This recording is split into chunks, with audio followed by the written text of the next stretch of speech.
sibyo yego ariko niba akoresha imbaraga z'imyuka mibi no kwiba inyenyeri yego ese bya bisiga byaguye ku nzu bya bintu twabonye bya bintu twasoje dusobanura ya myobo y'intozi ibyo twagiye tuvuga byose bibonye wakora iki aho rero ni impamvu hari message nyinshi niba ari umurozi wiryiwe niba akoresha imbaraga mbi yohera by'imyuka mibi wegire mu mwuka wera muzahangana utavuze kuko ubundi iyo imigenzereze y'umuntu ibaye myiza uzasome mu gutegeka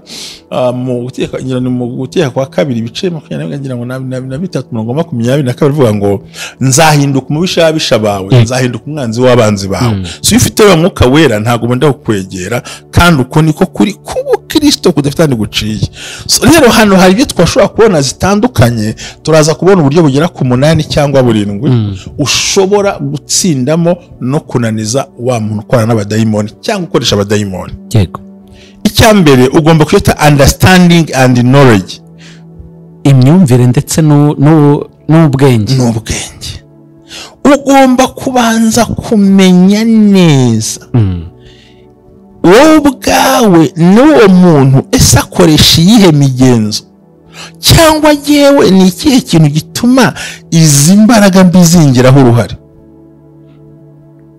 ukabisobanukirwa ukamenya uko abikora uburyo akoresha n'impamvu bikugiraho uruhare ese niba ari mabukwe ndamwanga kandi ufite umuhungu we niba sari mabukwe ndamwanga kandi ufite umukobwa we niba sari papa ndamujugunya kandi nzi ko akora ibyo bintu ibi mu byagoraga abantu ni ukuba bikorerwa n'umuntu wo mu muryango wawe wa hafi nturi bumujugunye nturi bumugire uramuzi ntacyo uri bubikoreho rero iki kiganiro kigiye kuba icy'ingenzi cyane ku bantu bose babikurikiye badukurikiye wemera ko nashobuja mu biro ashobora kuba akoresha izo mbaraga yego uzabuza umuhinde gukora bya bindi bakora binjiye mu iduka narahakoze mushumba narahakoze no kuvuga ngo tukigera mu kazi mu gitondo bwa mbere niyo wabuze itegeko ryari ukuzinduka nta wemerewe no gushyiramo urufunguzo ngo afungure hari umuntu w'umuhinde wagombaga kubyuka mbere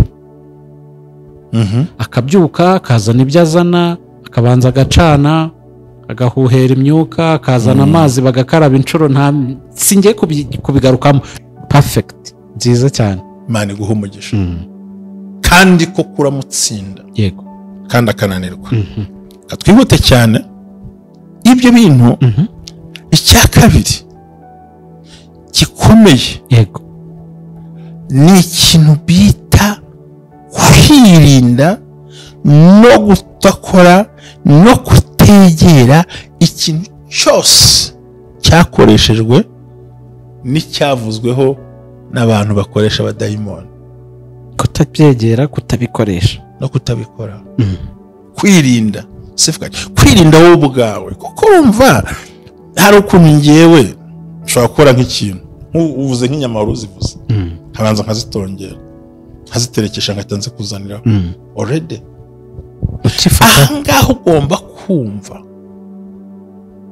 mu mico myinshi hari ukuntu babikora ugomba ugomba kwitonda cyangwa gusubiramo ya magambo atuma uba safeguard on selves from the negative influences ukaba washyizeho ubwirinzi buva mu magambo atari meza bakwatuyeho kwirinda kwinjira ubundi ikintu gituma ubundi bakugiraho imbaraga ni igihe ubahereza n'umwanya babwira na ya makuru mato bahaye amakuru imanye ugakora akazi ndahuze ndi mu kazi ukaba bize uba ushobora kwiprotectinga icyo ni ikintu cya kabiri gishobora gutuma unaniza izo mbaraga mbi z'abadayimoni yego kandi ukamenya ko ugomba niba izo negative influences ikindi ugomba kwinvolvinga ukoresheje imbaraga z'amasengesho nk'ikimenyetso cyuzuza ibintu byose ugomba kubijyamo ukoresheje hirya yo kwirinda hirya yo kuvuguruza hirya yo gucecekesha hirya yo guhunga ariko don't forget prayer ntiwibagirwe gusenga kuko it's a powerful ni ibinyembaraga ni imbaraga tools ni igikoresho cyiza cyo gutsinda imbaraga z'abadayimoni yego hallelujah hallelujah hallelujah hallelujah ubumwe bw'abera ministries buyobowe na Reverend Nabo Jean Baptiste, aha amavuta akandagira amateka dushingiye ku mvugo y'ijambo ry'Imana rigaragara mu gitabo cyayo ibice 33 umurongo wa 14 kugera ku murongo wa 16 hasobanura yuko Imana ivugira mu nzozi no mwiyerekwa rya nijoro abantu bashyizweyo, bityo abaho umugambi wo gusobanura kugira ngo udatesha agaciro inzozi zawe nizo wowe. Ntaho uzatandukana n'imvugo y'Imana wizitesha agaciro wizisuzugura, izigambiriye kukugirira nabi zishingiye kuri karande ufite n'Imana ibikubwira bisenye biveho, ibishingiye mu kuri nabyo bisenga ukiranuke. Ubumwe bw'abera ministries buri muntu wese mu itorero rye abo wejejwe akore nk'imirimo, ariko duhurire mu gukiranuka no kubaka ahazaza hawe hashingiye ku nzozi zawe n'imitekerereze yawe n'ibikorwa byawe. Uruwa agaciro uriwe kandi uriwe n'Imana izubakiraho amateka adasanzwe. Ubumwe bw'abera ministries umuntu arisanzura akamenya yuko Imana iri mu ruhande rwe. Shalom shalom. Ku bufatanye n'inzego zifite mu nshingano, ubumwe bw'abera ministries bwiyemeje kurandura burundu igwingira ry'abana bafite imyaka 5 kugera ku myaka 12, tubondora, tubagaburira, tubashyitsa ku kigero cyiza, kwita ku ikaze nanone ku bumwe bw'abera ministries amavuta akandagira amateka ubuzima bugahinduka. Aho uri hose wumve ikaze, Imana iguhe umugisha. Abakoze subscribe muraba agaciro cyane, namwe mujya muza mukareba ibiganiro mugafashwa ndetse mukanabaza ibibazo, Imana ibajya imbere mu byo mukora byose. Amazina yanjye nitwa Jerry, turagarutse n'ubundi muri ya biganiro mutegurirwa mukanagezwaho na mushumba Reverend Ntambabazi. Imana ibahe umugisha cyane. Ikaze nanone ku bumwe bw'abera ministries amavuta akandagira amateka ubuzima bugahinduka. Amazina yanjye ni Jerry, turagarutse n'ubundi turacyari muri cya cyumweru, muri ya minsi 6 yo gusenya ndetse no kumena amabanga ya Satani, ariko twibanze ku abarozi kuko babangamiye ubwoko bw'Imana, baruhije abantu barabakoresha kugira ngo bagire ibyo babona ndetse banatugirire nabi. Bikomeje rero kuba ingutu kuba genzi bajya mu ijuru. Mushumba waramutse neza, umeze neza? Ndashima Imana ikomeje kundinda no kunjya imbere, nubwo wabitoroshye turimo turasenga dukubita abadayimoni, kandi koko ndumva muri kino cyumweru ntabwo bafite bwa Satani. Ntabwo bafite bwa Satani. Ntankanze, reka dusenya abarozi dushingiye ku mbaraga z'amasengesho.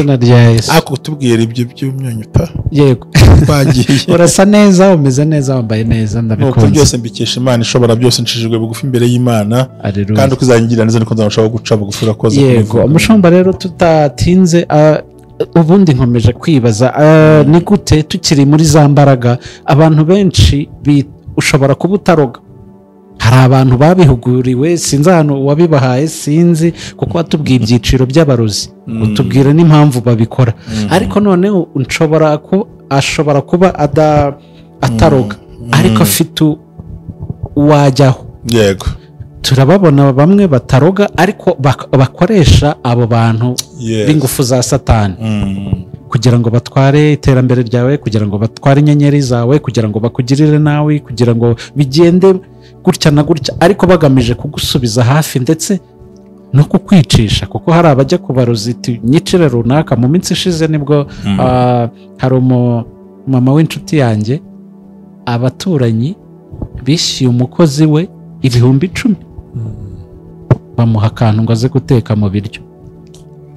Yaraburiye n'akana ke gatoya katajya ku ishuri, ariko Imana yakinze akaboko ntacyo babaye. Urumva rero imbaraga z'abarozi, ibi bintu tuba turi kuvuga, abantu bararemerewe cyane. Ni gute umuntu yatsinda izo mbaraga? Uwo muntu ukoresha abarozi ntabwo ari umurozi ku giti cye, ariko afite umurozi akoresha kugira ngo akuroge.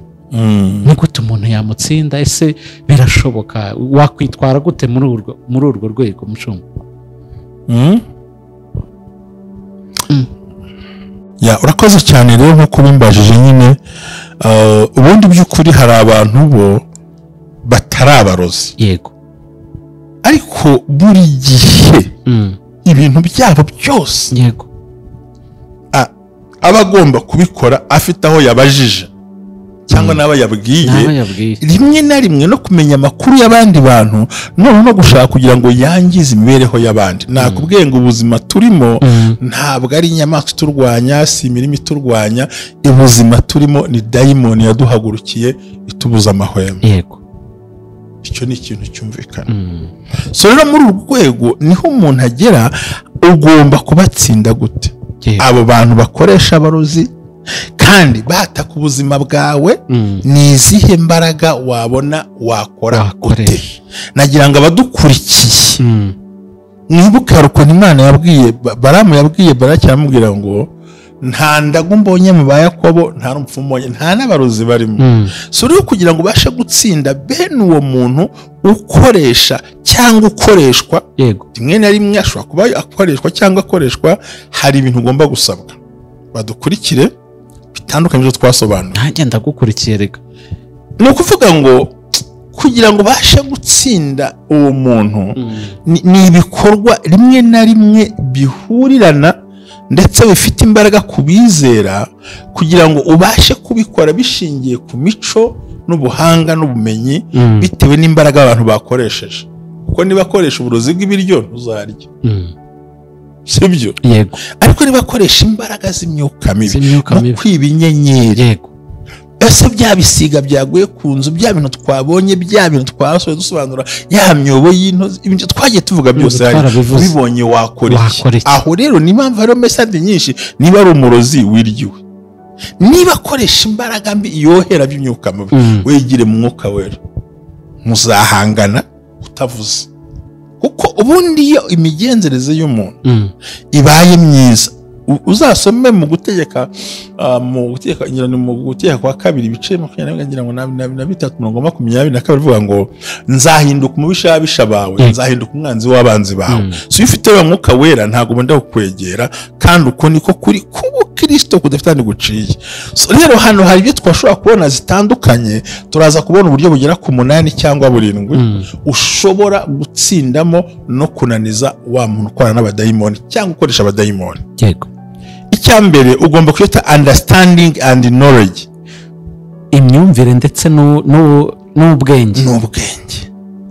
Ugomba kubanza kumenya neza wowe ubwawe n'uwo muntu ese akoresha iyihe migenzo, cyangwa yewe ni ikihe kintu gituma izi mbaraga mbi zingiraho uruhare.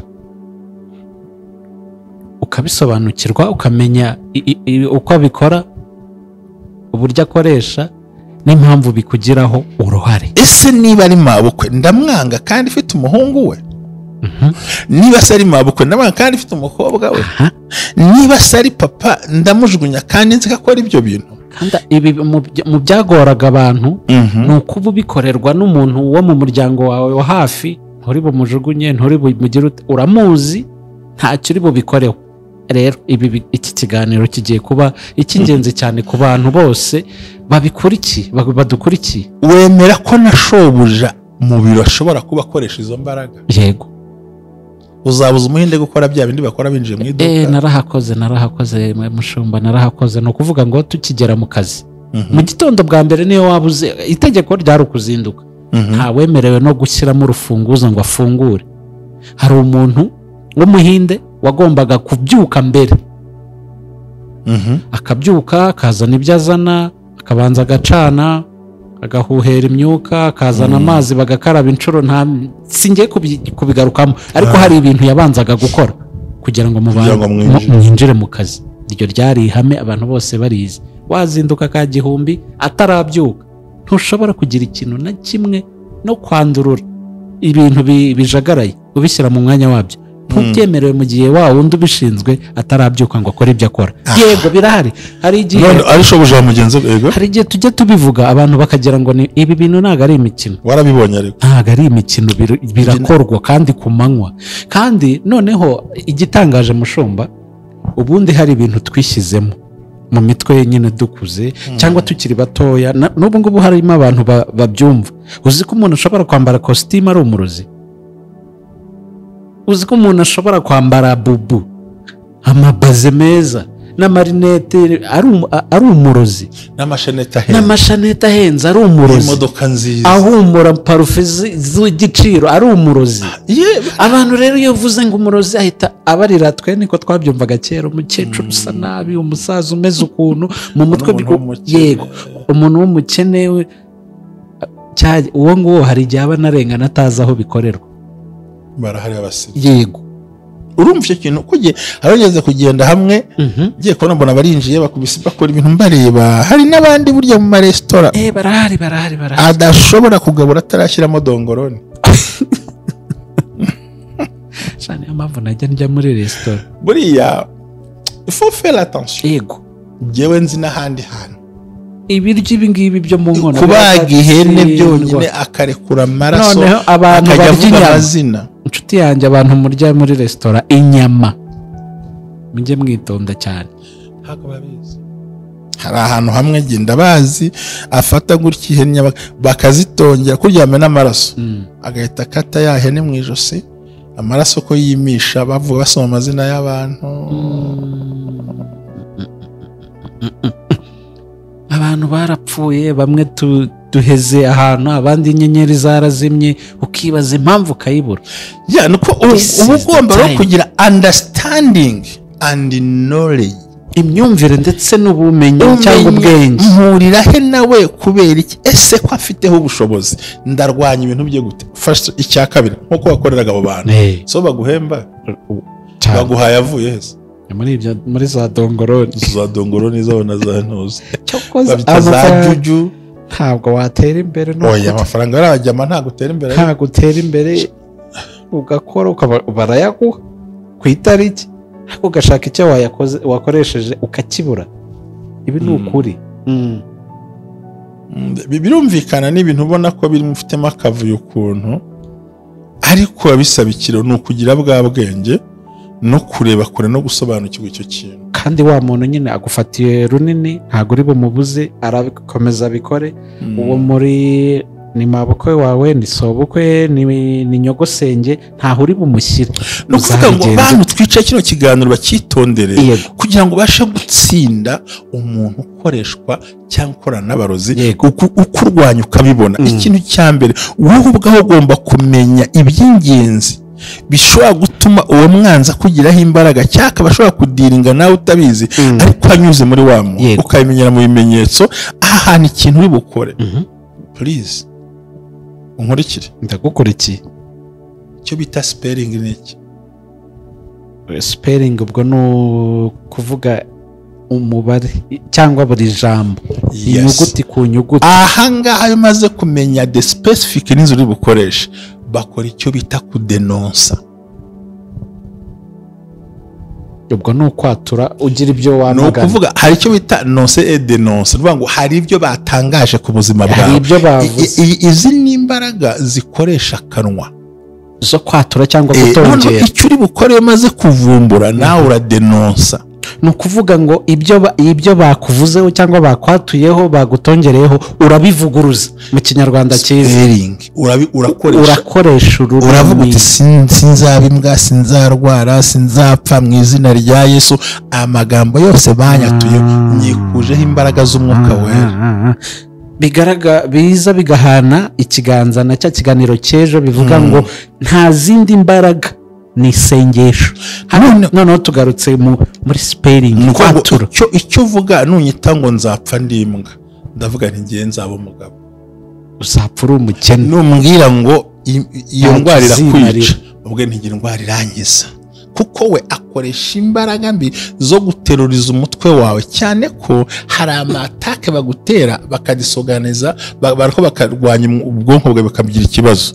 Soro ikijyambere ni uburyo watura, bakuvugaho ndabisenya. Ubwo bisaba gusobanukirwa.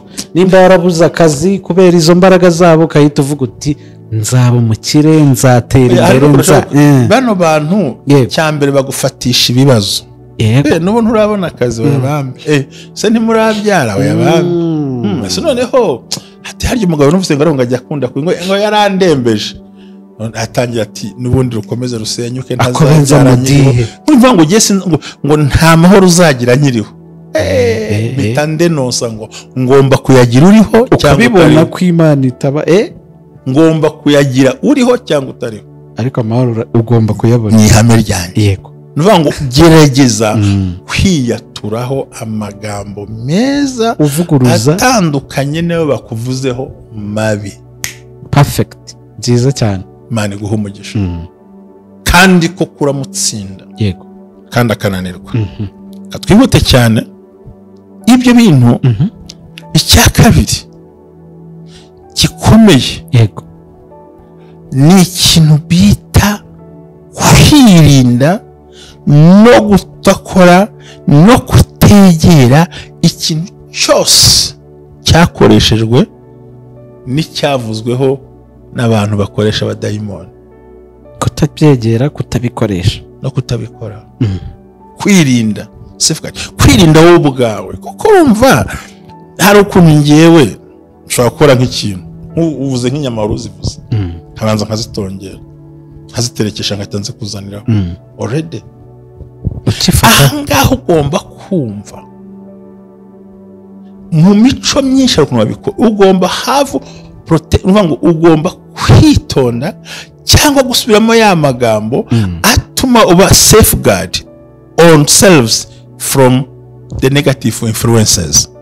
ukaba washyizeho ubwirinzi buva mu magambo atari meza bakwatuyeho. kwirinda kwinjira ubundi ikintu gituma ubundi bakugiraho imbaraga ni igihe ubahereza umwanya babwira na ya makuru mato ubundi amakuru imanye ugakora akazi ndahuze ndi mu kazi ukaba bize uba ushobora kwiprotectinga. icyo ni ikintu cya kabiri gishobora gutuma unaniza izo mbaraga mbi z'abadayimoni.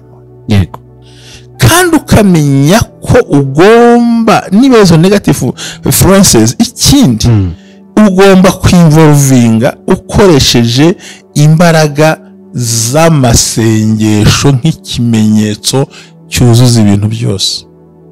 ugomba kubijyamo ukoresheje hirya yo kwirinda, hirya yo kuvuguruza, hirya yo gucecekesha, hirya yo guhunga, ariko don't forget prayer.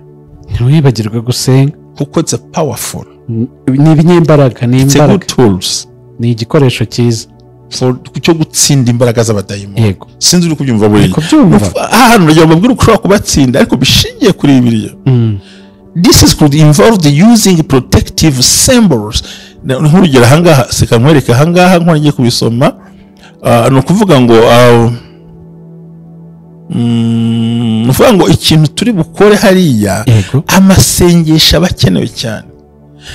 Kubyumva nk'ikimenyetso no gusenya ry'amagambo ndetse no kumva ko babaze empowered muri ibyo bintu, ariko bikongera yuko aya masengesho uyasenze nacyo ni ikimenyetso gifasha mu guhagarika bene abo bantu. icya gatatu, counter spelling. Spelling nuvuga ngo counter, nuvuga ngo igihe cyose guhora uri ready kumva icyo umuntu avuze n'impamvu akivuze. ahubwo se burya murabona muzongera kubona kandi kana noneho no mu biganiro mugirana afite kugutongera kugira ngo wikirize biguhame.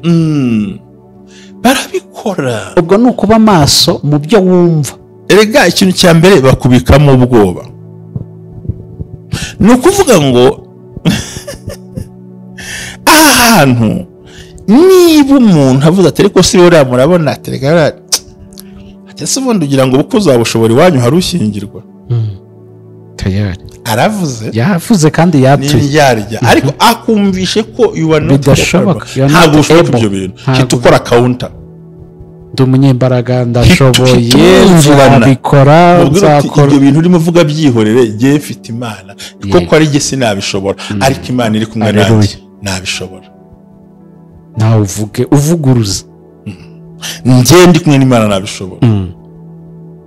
ni ukuvuga ngo iyo counter yawe nuvuga ngo uwo aravuze akwatuyeho amagambo akaza ariko se ngo ubundi ngo ubona ngo nubwo wize buriya sugira ngo buriya muri iki gihugu wabona akazira, kubona akazira ngo n'abantu bakomeye maze barakabuze ngo cyakora ngo nakuboneye ko gukora aha n'aha gasubone ngo washe ukigirira ngo reka hitamo kwirongorerwa bibyarire ngo kandi sinangombwa yo kujya no gusezerana ngo nese ngo bega akakuminimiza akakufindura fake akakushyira mu icupa agafunga akagusuzugura tuhaguruka nicyo bita counter mwatake nawe ubuti hoya ubutwa ntuze yaravuze naramukunda cyane yo bavuga ati simbemereke ibyo mvuze ari ukuri kandi aho bari kumwe yaramubwiye ati ariko ubundi urarushywa n'iki wayihakanye kuvuga gusa kwihakana Imana ngo simbemereye sinzikuraho kuba inyangamugayo naho yanyica nzapfa nyiyiringiye ni uruhu rwanjye rwabora si amaso y'undi nayanjye azamureba urumva ashyizemo imbaraga zo gukora counter spell yarabivuze nkuko nawe washakaga yaratuye ngo ariko ubundi ese ugira ngo icyo kibazo bakubwira gutyo ugira kiba kigambira iki ni uko bashyira mu mutwe wawe question mark ko bidashoboka ni akabazo gusa noneho wowe kubera n'ukuntu bakurwanya ukagenda ubona obstacle utari kubundi banza ndwana n'ibitari byo ugatakaza ya consistency ugatakaza za mbaraga ugatakaza bwa bushake n'ibya byiringiro kuko n'umuriro wawe ngo ntibizagira gute bizakunda urakoze cyane fukuruza kandi ufite imbaraga ziri hejuru mu buryo budasanzwe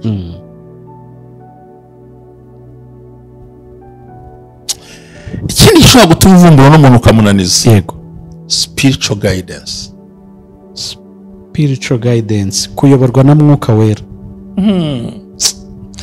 seek help from a spiritual leader healer and bafite who has experiences of dealing with the witchcraft they may offer guidance of support ni ukuvuga ngo buri gihe gerageza gushaka abarida rida mvuga abantu mu mwuka bakuze bwo mu mwuka bageze ku rwego bananije bene abo bantu nawe abari bo mugenda noneho ubegere bagufashe nibamara kugufasha urumva ikintu cya mbere bagufashe n'abantu babikora bafite experience bazi kudiringa n'abarozi baragufasha kandi uzabitsinda uti gute burya umuntu warwanya urugamba yarugufasha yego ntabwo abizi kandi ni cyumwe gabera ministries zubereyo fasha ntabwo ujya umurozi yankanga rero hari umuntu atabimenya kuko aba ari bebe spirituel undi atabyumva ari umwana mu mwuka undi akumva ibisanzwe ariko nk'urugero nongere mbigarukemo winjiye ahantu wumva hanutse amazirantoki kandi aho muri iyo nzu abana ari heza hari isuku kasa ko umwanda numvise unukira wabamweka kunukira ukumva amajwi ukumva imiyaga ukumva ibishyuhe mbega byumvikana ko iyi area winjiyemo hari imbaraga hari abantu bahawe umwuka wo kudetecta wo kumva guhishurirwa ibyo nabwiye ariko ni uyu muntu mwicaranye buri gihe yatashye hari akantu akura munsi y'urugo iyo aje gusenga hari akantu asiga munsi y'urugo yataha kongera akakahakura bati mu rusengero batamvumbura yagaruka akongera ashyiramo akajyujyu agakomeza ibyo akora kandi agafite tidira kuba uyu munsi muhanizo nta kintu yarya atakarambitseho aba yakozeho gutya ati Imana ukazadata na mama muze ndavuga ni ba muntu we rero kuki buri gihe akwaka amafaranga nandi ukabura aho yagiye umunsi bayamwimye ntagazongera kugenda yarabibonye yarabikoze so ni byiza ko ushaka abantu kurusha za mbaraga uzi kwitegereza kandi ubasha kuvuga ikindi cya gatanu ugomba gukora focus on positivity gerageza kwishyira nk'ibitekerezo biri positifu bikuzengurutse ku buzima bwawe no kugerageza kwikuraho abantu bafite imyumvire ipfuye ngo reka tujye kubaza ngo gira gutya ngo ntawamenya ngo ntawagira gute yabona akatsi hari abantu bagira imitekerereze ya gipfumu ya kirozi kandi ubona ko bamaze kubyemera bacitse intege so abo ngabo rubana nabo n'ubundi ntabwo uzigera utsinda urugamba ahubwo uzashiduka watsinzwe kandi bikugora siko hari byinshi dukeneye guhumukamo nk'aba bantu rwose uko watsinda abantu bajya mu bakoresha abarozi kugira ngo bakugirire nabi ibi bintu umuntu akwiriye kubyumva kugira ngo ahumuke ikindi mu gihe cyose umva ko ubangamiwe n'uwo muntu kandi ukabona kubwira amagambo ari atari ngombwa ubona ko atahisha agusuzugura ubundi ndagira ngo bankurikiye banyumve umuntu wese muzavugana ahagura ko ntacyo ushoboye ariko ntabikubwire hazarani ari ukumva mu biganiro bye arakwereka arakuminimiza cyangwa arabikwibutsa ko asa nkaho ko ntacyo ushoboye ntacyo wageraho ubundi se warakererewe icyo si cyo gihe harya ubundi kuki mbega ukabona muri we nubwo atakweruriye ariko yaguciye amazi yarakurangiye yego icyo uhita ukora uwo rero akora n'izo mbaraga mbi deja aje kwiba inyenyeri yawe n'amakuru ikintu cya mbere mwima amakuru yawe yego mwima amakuru kandi aguhaye n'umukoro wo kuvuguriza ibyo yavuze hagarara mu mbaraga z'umwuka wera mubwira uti no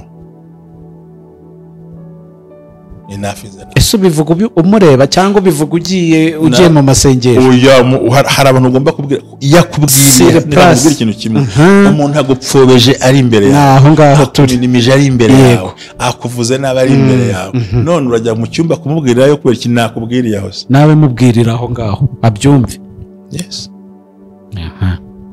tumubwira uti mubomorera aho ngaho wigendera icyo kintu iyo gikoze cyane cyane abamaze ikindi ugomba kuvuga communication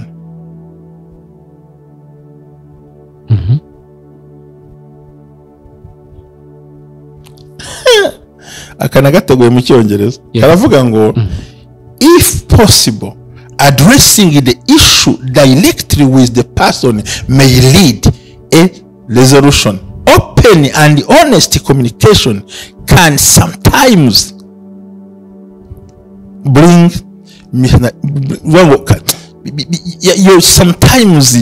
misunderstanding or conflict igomba kuba resori kandi ikiganiro ukakigirana amaso mubwira ati wowe uranyanga yego wowe uranyanga n'amafaranga ngo uyajyana ukamwerurira ushize wamvuze ibintu byakunze fungura communication umubwira uti no yego hamwe nawe undebera sitatu ukayigira gutya amafaranga uyagenza gutya ndabizi wowe kubikora wikwisha ngo ugire mubwire hazarani yego amakuru ya nyayo gutya uti kandi nje nawe nta mpamvu yo kumutinya kuko agutera ubwoba araguhangayikisha kubuza amahoro fungura communication nawe uko niko utsinda umuntu wambazaga kiriya kibazo yego uti no hanyuma neza twana tunsure ntatwo ndi buguhe udukoreraho imihango ngero n'izi modoka numva yanjye ifite ikibazo ugenda ukoresha yo mu igaraje yego ese wambaye akamashini kawe koresha iyawe ufite se kubera icyo usigaye unyicaho ni uko utankunda ufite imbaraga mbonyoherereza direct se urumva byakura akazi bimvuze nisuko bwiza abantu kuri se icyanyuma ugomba kuba self care ukiyitaho ubwawe focus on your well-being through practices like meditation urankurikiye mindfulness and self-care strengths and your mental and health and prayer every day. Iyiteho mu rwego rw'imitekerereze myiza wiha umwanya utuze ubeho ubuzima bwawe kandi unasenge nta muruzo uzajya bazatsindirwa imbere kandi uzagera ku cyo ushaka. Imana ibaha umugisha kandi Imana ibaturindire mu izina rya Yesu. Ati se ngo ntitwize urakoze cyane. Urakoze cyane Imana iguha umugisha.